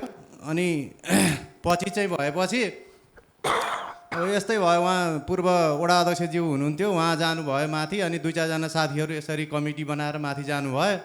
माथि गएर चाहिँ अनि जग्गाको पनि अलग अलग भाउ गरेर, जस्तो अब यो एउटै प्लट भयो, अब एउटै प्रोजेक्ट बन्ने ठाउँमा त एउटै भाउ हुनु पर्यो नि, एकदम अलग अलग गर्नुभयो कि उहाँहरूले। अलि यता रोडपट्टि अलग, अब अलिकति पछाडि अलग, त्योभन्दा पछाडि अलि अलग। जमिन चाहिँ एउटै जमिन हो, त्यसरी अलग अलग रेट गरेर दियो। त्यो चाहिँ यहाँ कसैलाई पनि चित्त बुझ्या छैन। हेर्नुहोस्, होला कोहीलाई चित्त बुझ्या होला, यो विस्थापित हुने मध्येहरूमा 2-4 जनालाई चित्त बुझ्या होला, अरू कसैलाई पनि धेरै मान्छेलाई चित्त बुझेको छैन। यो जग्गाको रेट चाहिँ अलग अलग गरेको चाहिँ बिल्कुलै चित्त बुझ्या छैन। र विस्थापित भएर जानेवालाहरू पनि कोही पनि त्यति खुसी देखिँदैन। किनभने आफ्नो यस्तो अब यहीँनिर घर भयो, यहीँ जग्गा जमिन भयो, यहीँ खेती गरेर खाइराखेको, आफ्नो एकदम सेन्टर परेको राम्रो ठाउँ छोडेर जाँदाखेरि कसैले चित्त बुझेको छैन। यो चाहिँ म चाहिँ एकदम, मलाई त बिल्कुलै चित्त बुझेको छैन, 1 रौँ पनि चित्त बुझेको छैन। यदि नेपाल सरकारले मलाई यो जमिन फिर्ता गरिदिन्छ भने उसले दिएको रेटमा म थपेर दिन्छु उसलाई पैसा। ल, म चाहिँ थपेर 50% म नेपाल सरकारलाई थपेर दिन्छु। ल, मलाई मेरो जग्गा फिर्ता गरिदियोस्। तपाईँको जमिन चाहिँ सरकारले जबरजस्ती लिएको होइन? जबरजस्ती, यो जबरजस्ती जस्तै हो। हजुर, यो जबरजस्ती जस्तै हो। लोभ देखाएर ल 7 दिन्छ, ल 10 दिन्छ भनेपछि त मान्छेको चाहिँ मानसिकतामा के पर्ने भयो भन्दा, ओहो यति भयो भने त म काठमाडौँ जान्छु, एउटा घर बनाउँछु, मेरो परिवारलाई राम्रो व्यवस्थित गरेर राख्छु भन्ने सपना देख्यो नि त मान्छेले। पछि आएर 2मा र 3मा अब कति 160 यस्तो यस्तो गरेर पैसा दिएको छ। एउटै जग्गालाई त्यस्तो पक्षपात गरेर दिएको छ नेपाल सरकारले। यो चाहिँ अलिकता पनि चित्तबुझ्दो कुरो छैन। यसको चाहिँ घोर विरोधी हो म।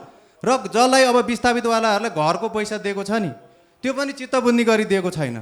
ए बाबा, आफ्नो ठाउँ छोडिसकेपछि त, आफ्नो ठाउँ छोडेर जान परिसके त झुपुरोमा बस्थ्यो भने त्यसले एउटा 1-1.5 ढलानको घर बनाएर बस्न सक्नु पर्यो नि, नत्र किन जाने आफ्नो ठाउँ छोडेर? त्यो पनि भएन। जस्तो घर थियो, जुन तरिकाले बनाएको छ त्यस्तै किसिम उसको लगानी कति परेको थियो त्यही हिसाबले पैसा दियो, त्यहाँभन्दा बढी दिएन। बिल्कुलै खुसी छैन म चाहिँ। होइन, म चाहिँ यो अब तालिम दिन आउनुभएको छ, तालिम पनि यो सब देखावटी हो। 2 दिन 4 दिन यसो दिएको जस्तो गर्ने, यो देखावटी हो। तालिमको प्रसङ्ग उठाइहाल्नु भयो। के तालिम? तालिम चाहिँ अब बाख्रा पालनको आएको छ, कुखुरा पालनको आएको छ, सिलाइ बुनाइको आएको छ। तर यो पनि अब पहिला चाहिँ सुरुमा कस्तो कुरो थियो भने अब लगानी पनि गरिदिने रे, सिलाइ बुनाइलाई एउटा दोकान, एउटा मेसिन दिने अरे, राम्रै गरिदिन्छ अरे भन्ने कुरो थियो।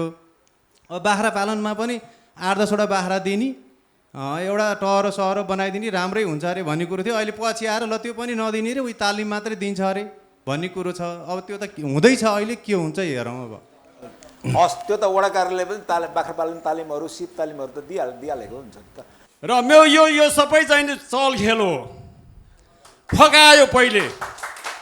मैले के भने आज भने तपाईँहरूको लालबुर्दा माग्छ, फकाउँछ, ओर्छ भने मलाई बोलाउनुहोस्, नभए म वडा अध्यक्षज्यूलाई म चाहिँ नि फोन गर्छु।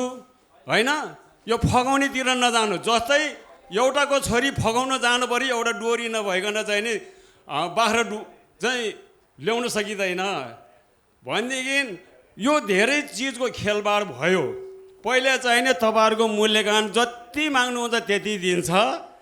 तपाईँहरूले यो कन्फ्युज नगर्नुहोस्, तपाईँहरू खुसियाली बन्नुहोस्। भन्ने चाहिँ नि सबैतिर चलखेल हुँदाखेरि अब चाहिँ नि वडा अध्यक्षज्यू यहीँ हुनुहुन्छ।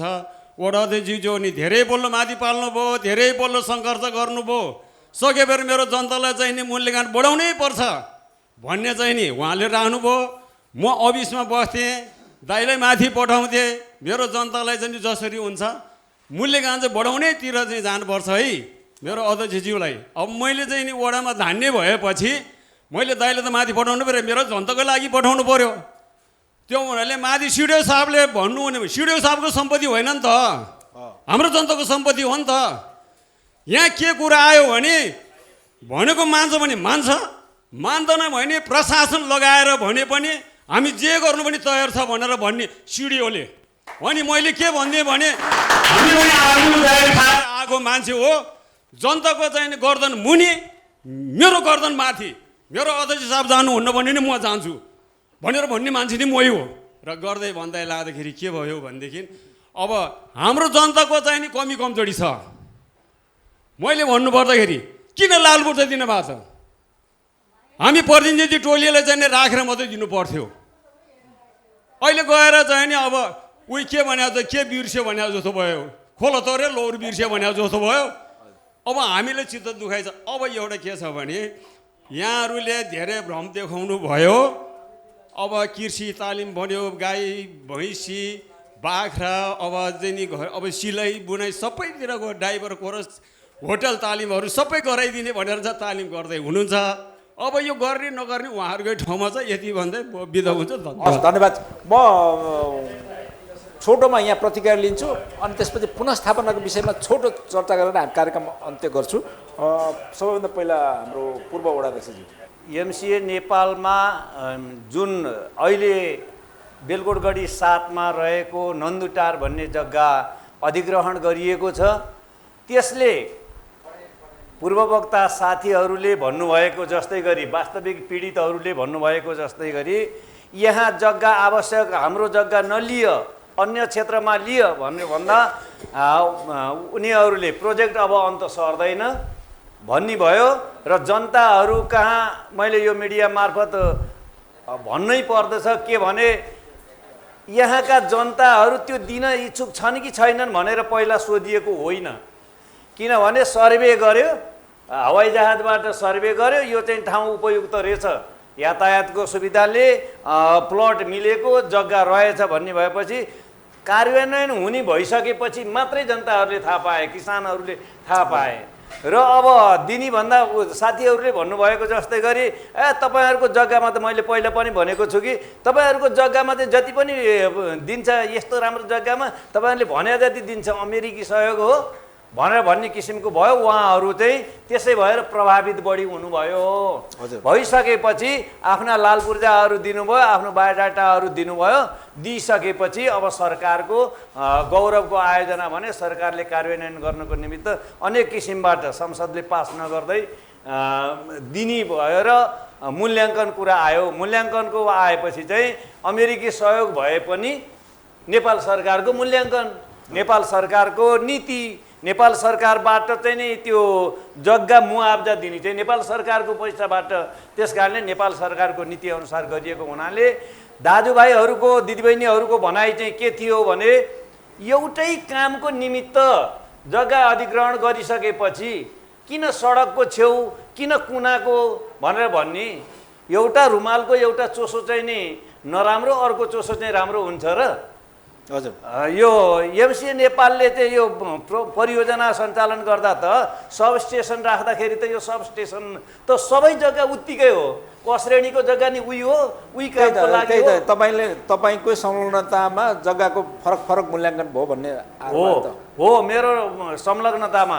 किनभने दाजुभाइहरूको भनाइ यो थियो, त्यही भनाइ मैले पनि राखेँ। तर के भने नेपाल सरकारको अहिलेसम्मको नीति अनुसार सडक भएको ठाउँ, धेरै उब्जनी हुने माझ क्षेत्र, छेउको खोलाको छेउको यो चाहिँ फरक हुन्छ। हाम्रो नीति नै यो छ, तपाईँले भनेर हुँदैन भन्ने किसिमको भएको हुनाले हाम्रो नम्स नै यही छ भनेर त्यही नम्स अनुसार वितरण भयो। र अब म त्यसमा चाहिँ जानुभन्दा थोरै जनताहरूको माग अझै पनि यो जग्गा अहिले यहाँहरूले यो मिडिया मार्फत यसरी जाओस् कि जनताहरूले अहिले पाएका कुराहरूमा भन्दा अब आउने कुराहरूमा यी वास्तविक अहिले प्रभावितहरूको लागि तालिम दिन लागि छ।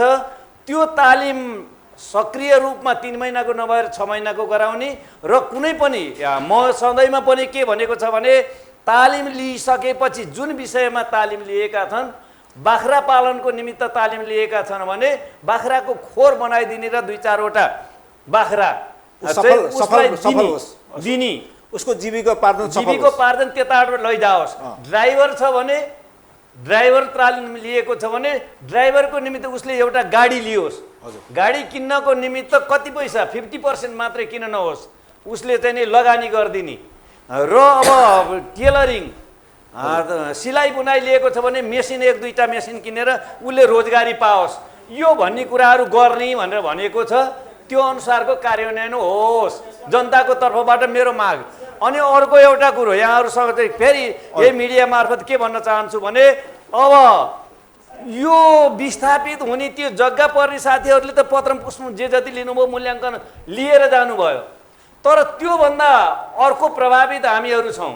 त्यो सँगै बसेको त्यो प्रोजेक्टभन्दा अर्कोपट्टि साइडमा सँगै बसिएका मान्छेहरू चाहिँ तिनीहरूको मूल्याङ्कन गरिएको पनि छैन, जग्गा लिएको पनि छैन, तिनीहरू त सधैँ त्यहाँ बसिरहनु पर्ने भएको छ। त्यस कारणले चाहिँ अप्रत्यक्ष यो एमसिए नेपालको प्रभावित भनेर भन्छ, तर खास प्रभावित चाहिँ नि अहिले त्यो पीडितहरू छन्। बाहिरबाट तारहरूको जालो आएर चाहिँ बस्छ, सबै सबस्टेसनमा आउने, सबस्टेसनबाट बाहिर निकाल्ने तारले गर्दाखेरि हाम्रो चाहिँ घिरौँलाको जालो के अरे छानु बनाएको जस्तो, झाललाई चाहिँ नि थाङ्क्रो राखेको जस्तो चाहिँ हुने सम्भावना रातमाटे 7मा छ, बेलकोटगढी 7मा। त्यस कारणले तिनीहरूलाई पनि मैले योभन्दा अगाडि पनि भनेको छु, त्यहाँको प्रभावितहरूलाई पनि केही तालिम दिएर तिनीहरूको रोजगारीको व्यवस्था गर्नुपर्छ।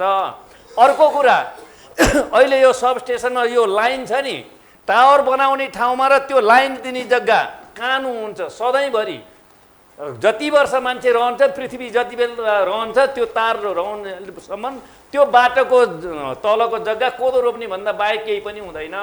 संरचनाहरू बनाउन पाइँदैन, उद्योग चलाउन पाइँदैन, सकिँदैन, हुँदैन। त्यसलाई चाहिँ नि एकदम न्यून 10%, 15%, म्याक्सिमम 20% दिने भनेर भनेको छ। त्यसलाई हामीले चाहिँ जिल्ला प्रशासन कार्यालयबाट नै त्यसको प्रतिशत बढाउनुपर्छ।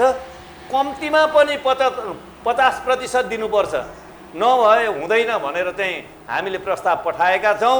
अब आउने त्यो टावर बस्ने जग्गाहरूको र तार हिँड्ने जग्गाको मूल्याङ्कन राम्रोसँग मूल्याङ्कन भएर ती प्रभावित साथीहरूले जीविकोपार्जन गर्न सक्ने व्यवस्था हुनुपर्छ भन्ने मेरो आग्रह हो। हस् धन्यवाद छ। म 1-2 जनाको लिन्छु। खास गरिकन अब जग्गा दिने कुरा त भइसक्यो, अब पुनर्स्थापना कुरा, जीविकोपार्जनको कुरामा के गर्दाखेरि चाहिँ सहज हुन्छ होइन? अब फेरि अर्को सवाल पनि छ। अब टावर बस्ने कुरा भयो, लाइन मुनिको जग्गाको कुरा भयो होइन? यहाँ जग्गा त धेरै अरू पनि अब अधिग्रहण हुनु बाँकी नै छ नि त।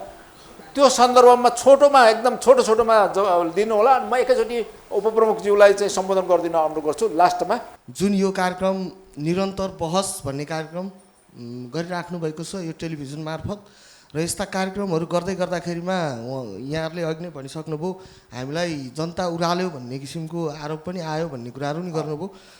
त्यसलाई चाहिँ म एकदमै विरोध गर्छु, किनभने यस्तो किसिमको कार्यक्रमहरू चाहिँ उहाँहरूले गर्नुपर्ने थियो है, उहाँहरूले गर्नुपर्ने थियो। तर यो सार्वजनिक सुनवाईको कार्यक्रम गर्नुपर्ने उहाँहरूले हो, तर यहाँहरूले गर्दा पनि उहाँहरूले विरोध गर्नुहुन्छ भने त्यो कुरालाई चाहिँ हामीले पनि अलिकति ध्यान दिनुपर्ने हुन्छ केही कुराहरूमा। र त्यसै गरी अब म अहिले यहाँ धेरै कुराहरू भयो, विस्थापित, प्रभावित सबै कुराहरू भयो। त्यो सुन्दै गर्दाखेरिमा अहिले हामीले लगभग 400 रोपनी जग्गाको कारणले गर्दाखेरिमा हाम्रो लगभग 50-52 घर, 55 घर कति विस्थापित भए, कति प्रभावित भए, त्यो आफ्नो ठाउँमा रह्यो। र लगभग हाम्रो बासै खेदिएर रहेका लगभग 28-30 घर त्यो हुनुहुन्छ। अब 400 रोपनी जग्गा, अब यो त हाम्रो अब हामीले बिगारिसक्यौँ, भत्काइसक्यौँ, बिग्रिसक्यो। सायदै मलाई जहाँसम्म लाग्छ त्यसको निम्ति अब अलिकति सुधारको कार्यक्रमहरू होला। र अब बाँकी मैले देखेको कुरा चाहिँ अब बाँकी रहेको तपाईँको यहाँदेखि तारुका घाटसम्म जाँदाखेरिमा लगभग 5 किलोमिटरको दूरीमा चाहिँ एउटा टावर बन्ने भन्ने कुरा आएको छ। अर्को त्यसै गरी यहाँबाट भैरवकुण्ड हुँदै लिएर जाने एउटा टावर भन्ने कुरा आएको छ। लगभग त्यसमा 10 किलोमिटर जति हाम्रो त्यहाँ तारको सञ्जाल हुन्छ।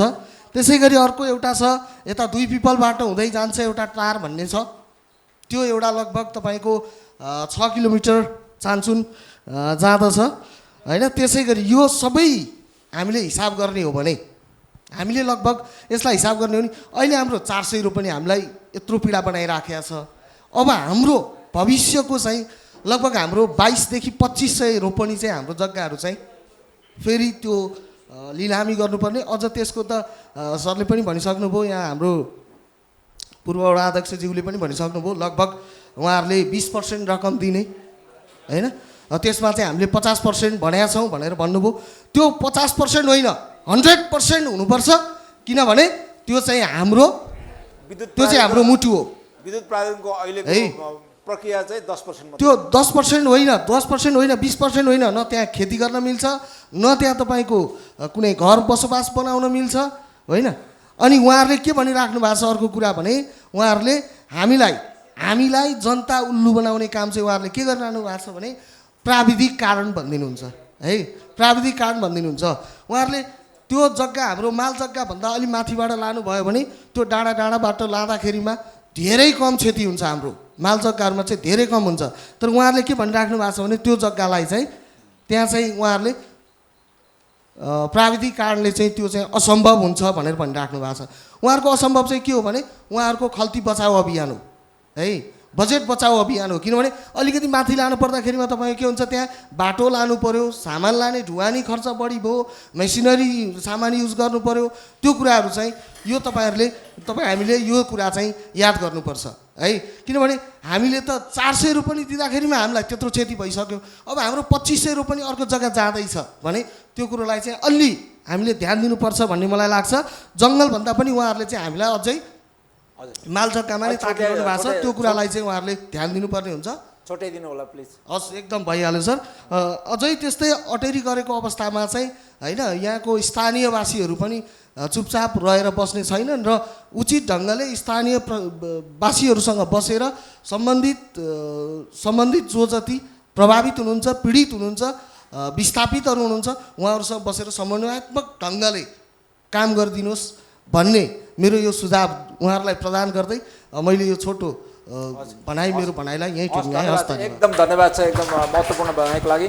टावरबाट तारहरू जाँदैछन्, यी तारहरूको कुरो किन निस्केन भन्ने ठान्दाथ्यौँ। अहिले हाम्रो पूर्व वडाध्यक्षज्यूले पनि भन्नुभयो, अहिले मनवीरजीले पनि भन्नुभयो, किन यो तार आजीवनको लागि हो, छोरा नातिको पालासम्म हो। हाम्रो पाला पुर्खाले के गरेछन् त यस्ता पुर्खाहरूले, यसरी हाम्रा यी जग्गाहरू सबै हामीले अहिले बसोबास गरेर बस्ने ठाउँ पाइन्थ्यो। अन्त त्यो चाहिँ नहोस्, त्यसले पाउने क्षतिपूर्ति कति हो मनासिक रूपमा 100% पाउनुपर्छ। जसरी अहिले मूल्याङ्कनको विषयमा त तपाईँको कति भयो बस मूल्याङ्कनको विषय म आफै स्वयं जिल्ला प्रशासनमा पनि गएको हो, त्यसको विषय रातमा जग्गा हामी दिँदैनौँ, कुनै पनि हालतमा दिँदैनौँ भनेर आएकै हो हामी। किनभने तपाईँको अहिले यहाँ साथीहरू धेरैले भनेपछि खास जबरजस्ती नै हो, सबै कुरो जबरजस्ती हो। ल मेरो भनाइ यति नै हो। हाम्रो वडा अध्यक्षज्यू हजुर केही छ त छैन? हाम्रो वडा अध्यक्षज्यू केही निष्कर्षहरू अहिलेको उहाँहरूले उठाउनु भएको सवाललाई अब कसरी कार्यान्वयन गर्न सकिन्छ, स्थानीय तहको तर्फबाट वडाको तर्फबाट कसरी पहल गर्न सकिन्छ होइन भन्ने सन्दर्भसहित आफ्नो प्रतिबद्धता पनि राख्दिन होला अनुरोध गर्छु। अब हामीले यसमा चाहिँ पहल गर्ने कुरामा के छ भने मेन कुरो हाम्रो यहाँ लगभग बत्ती भने अलिकति कमै थियो, नपुग भएको ठाउँ, त्यो पनि अहिले सब स्टेसनभन्दा पुगिराखेको अवस्था हो। तर के भयो, बत्ती चाहिँ यहाँ अरे हामीलाई जब बाटो चाहिए डाँडा काँडा सबै उ छ, बाटोको चाहिँ यहाँ पर्दा भयो नि त हुन्थ्यो नि, बाटोको चाहिँ त्यो चाहिँ गौरव आयोजना बाटो चाहिँ गरेर चाहिँ सबै गर्दा यहाँ विकास हुन्थ्यो। सायद त्यो बाटो चाहिँ भन्ने ठाउँमा के होला भने पूर्ण रूपमा बाटो पुगिसक्यो होला हजुर कि जस्तो लाग्यो। यसो अनुमान गर्दाखेरि हाम्रो जहाँ बत्ती पुगेको त्यहाँ चाहिँ बत्तीको सबै बाटो कपिलवस्तु यो परियोजनाको कपिलवस्तु दाङ त भएको छैन। त्यही त कपिलवस्तुतिर अब लगभग बाटो सम्पन्न होला, बाटोको चाहिँ उता भनेर चाहिँ यो अलिकति भ्रम पारे पनि हो कि जस्तो पनि लाग्यो। तर अब के हुनु पर्यो भने सट्टा गरेर त्यहाँ बत्तीको बत्ती यताको अलिकति नचाहिने हुँदाखेरि यो योजनालाई अलिकति थपेर उताको योजना यता थप्नु होइन त साटासाट गर्न त मिल्दैन एउटै योजना भएपछि यति मात्रै छ कोटा भनेर चाहिँ नभनिदिँदा हुन्थ्यो भन्ने चाहिँ त्यो माग राख्ने भन्ने सोच छ र त्यसरी गरेर स्थानीयलाई आफ्नो दक्षता योग्यता सिप कति छ उनीहरूले भएसम्मको सिपलाई चाहिँ त्यसलाई कार्यान्वयनमा लगेर यहाँ काम छँदाको बखतमा यहाँबाट दिन मिल्ने रोजगारी चाहिँ पूर्ण रूपमा माग गर्ने र हाम्रो वडाभरि भएको लगभग 35-40 किलोमिटर सडकहरू पर्छ त्यो चाहिँ मेन यो प्रभावित हुनाले यस वार्डको चाहिँ पुरै ग्रामीण सडकहरू कालोपत्रे होस् भन्ने हजुर माग पहल गर्ने विचार र अनि नगरपालिकासम्म पुग्नको लागि एउटा बाटो चाहिँ सम्पन्न होस् पिच हुँदैछ त्यसलाई पुरा गर्नु पर्यो हैन त्यो त पिच हुँदैछ त्यो अर्को वार्डबाट छ तर हाम्रो यसै वार्डबाट जाने अरू बाटो नि छन् टन्ने छन् त्यसलाई पिच हस् धेरै धेरै धन्यवाद छ धन्यवाद छ हजुर ओ मेयरज्यू अब खास गरिकन नगरपालिकाले पनि 6 बुँदे माग चाहिँ एमसिए नेपालसँग राखेको भन्ने म बुझेको थिएँ अब त्यो सन्दर्भलाई पनि जोडेर आजको कुराहरूलाई पनि सम्बोधन गरिन म अनुरोध गर्छु बेलगुटगढीको स्थानीय सरकार सदैव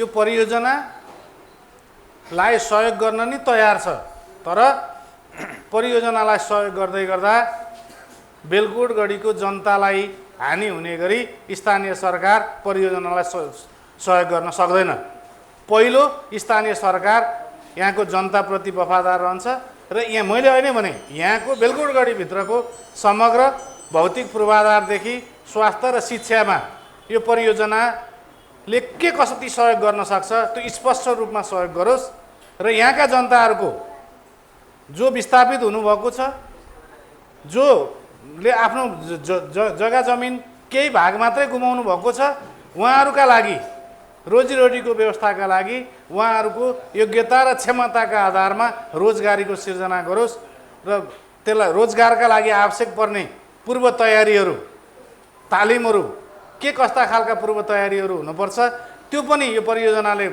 दियोस् र यो परियोजनालाई अब जानेर नजानेर परियोजना सुरु भइसक्यो यो परियोजनालाई हामीले यो परियोजना पनि नेपाल सरकारकै मातहत रहने भएको हुनाले परियोजनालाई पनि सफल बनाउनुपर्छ र परियोजना सफल बनाउँदै गर्दा यहाँका परियोजनाका प्रभावित जनसमुदायको आँसु नपुछिकन आँसु बगाई परियोजना सम्पन्न हुन सक्दैन त्यो परियोजना सम्पन्न गर्ने पक्षमा स्थानीय सरकार रहँदैन हाम्रो पहिलो प्रायोरिटी यहाँको आदरणीय जनसमुदायहरूको ले प्राप्त गर्नुभएको पीडालाई त्यो आँसु मेटाउने र पुछ्ने र त्यसभन्दा पछाडि परियोजनालाई सफल बनाउने अभियानमा बेलगुटगढीको स्थानीय सरकार रहने प्रतिबद्धता सहित यहाँ धेरै कुराहरू उठेको छ तारको हाइटेन्सन लाइनका कुराहरू उठेको छ मुआब्जाका कुराहरू उठेको छ म वडा नम्बर 7 को वडा अध्यक्षज्यूलाई यसै कार्यक्रम मार्फत पनि के अनुरोध गर्न चाहन्छु भने अहिले पूर्व वडा अध्यक्षज्यूले भनिसक्नुभयो 10% होइन 100% मुआब्जा वितरण हुनुपर्छ म उदाहरण दिन चाहन्छु यहीँ अगाडि बढिरहेको एउटा तार मेरो घरभन्दा अगाडिपट्टि छ मैले त्यहाँ घर बनाउन पाइनँ हाइवेमा कति पीडा छ त्योभन्दा 10औं गुणा बढी ठुलो हाइटेन्सन पावर हो त्यो त्यस कारणले गर्दा त्यो जहाँ हाइटेन्सन पावरहरू हुन्छ पोलहरू तयार गरिन्छ ती सबै जग्गाहरूको 100% मुआब्जा परियोजनाले दिनुपर्छ भन्ने स्थानीय सरकारको माग हो र त्यो अनुसार परियोजना अगाडि बढोस् भन्ने शुभेच्छा सहित मेरो भनाइलाई यही अन्त गर्छु हस् धन्यवाद नमस्कार आदरणीय दर्शकबिन यो थियो बेलगुटगढी नगरपालिका वडा नम्बर 7 रातमाटेमा आयोजित बहस कार्यक्रम छलफल कार्यक्रम खास गरिकन नेपाल सरकार र मिलेनियम च्यालेन्ज कर्पोरेसन एमसिसी को सहयोगमा सञ्चालित एमसिए नेपालद्वारा सञ्चालित एमसिए नेपाल विकास समितिबाट सञ्चालित नेपालकै सबैभन्दा ठुलो विद्युत प्रसारण लाइन र विद्युत प्रसारण लाइन अन्तर्गत यहाँ बन्ने सब स्टेसनको सन्दर्भमा यहाँ स्थानीय बासिन्दाहरू जुन प्रभावित भएका छन् उहाँहरूको आवाज र विचार तथा त्यसका सरोकारहरूको बारेमा आज हामीले छलफल गऱ्यौँ यो छलफलमा सहभागी भइदिनु भएकोमा बेलगुटगढी नगरपालिकाका उपप्रमुख शिवप्रसाद दाहाल यहाँलाई कार्यक्रमको तर्फबाट र मेरो व्यक्तिगत तर्फबाट धेरै धेरै धन्यवाद दिन चाहन्छु यसै गरी वडा अध्यक्ष हुनुहुन्छ रातमाटे स्थानीय बासिन्दा रातमाटे को हुनुहुन्छ उहाँ वडा नम्बर 7 का वडा अध्यक्ष भुवनेश्वर नेपाल कार्यक्रममा यहाँलाई पनि धेरै धेरै धन्यवाद दिन चाहन्छु त्यसै गरिकन महत्त्वपूर्ण जानकारी र सूचनाहरू दिनुभएकोमा हेमनीति नेपाल पूर्व वडा अध्यक्ष हुनुहुन्छ कार्यक्रमको तर्फबाट र मेरो व्यक्तिगत तर्फबाट पनि यहाँलाई धेरै धेरै धन्यवाद दिन चाहन्छु र तपाईँ सहभागीहरू जो सहभागी भएर विचार प्रश्न र सहभागिता जनाइदिनु भयो र आफ्नो महत्त्वपूर्ण एकदम एउटा सार्वसत्ता सम्पन्न नेपाली नागरिकको आफ्नो अधिकारहरूलाई प्रस्तुत गर्ने गरी आफ्नो विचारहरू राख्नुभयो, विचार र अभिव्यक्ति स्वतन्त्रता प्रस्तुत गर्नुभयो। यसको लागि पनि एकदम सम्मान र कदर गर्दै तपाईँ सार्वजनिक नागरिकहरूलाई पनि मेरो तर्फबाट र कार्यक्रमको तर्फबाट धेरै धेरै बधाई तथा धन्यवाद दिन चाहन्छु। यसै गरी तपाईँ दर्शकले हाम्रो कार्यक्रम एकदम निरन्तर रूपमा हेरेर साथ र सहयोग दिनुभयो, सुझाव र सल्लाह दिनुभएको छ। तपाईँ दर्शकलाई पनि धेरै धेरै धन्यवाद दिँदै आजको निरन्तर बहस कार्यक्रम जुन बेलकोटगढी नगरपालिका वडा नम्बर 7 मा छायाङ्कन गरिएको यो निरन्तर बहस कार्यक्रम यहीँ टुङ्ग्याउन चाहन्छु। अर्को साता अर्का अतिथि र अरू सन्दर्भ अरू विषयहरूको साथ हामी अर्को ठाउँबाट प्रसारण गर्ने नै छौँ। अहिलेको लागि भने सम्पूर्ण युनिटको साथ म कुमार यात्रुलाई बिदा दिनुहोस्। नमस्कार।